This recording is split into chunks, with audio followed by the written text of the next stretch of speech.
স্বাগতম আমাদের ইসলামিক ভিডিওতে। আজ আমরা শিখব নবী মুহাম্মদ সাল্লাল্লাহু তাআলা আলাইহি ওয়াসাল্লামের জীবনী থেকে কিছু মূল্যবান শিক্ষা। রাসূল সাল্লাল্লাহু তাআলা আলাইহি ওয়াসাল্লাম তিনি সত্যবাদী ও বিশ্বস্ত ছিলেন। আমাদেরও জীবনে সততা বজায় রাখতে হবে। তিনি কষ্টের সময়ও ধৈর্য ধরেছেন।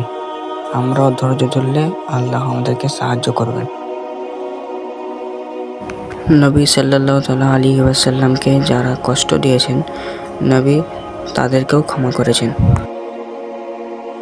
প্রতিদিন 5 ওয়াক্ত নামাজে অবহেলা করা যাবে না। তিনি সব সময় গরিব দুঃখীদের সাহায্য করতেন। আমরাও দান করতে পারি।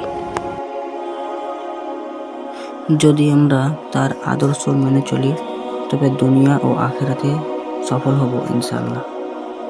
ভিডিওটি ভালো লাগলে চ্যানেলটি সাবস্ক্রাইব করুন এবং লাইক শেয়ার করুন।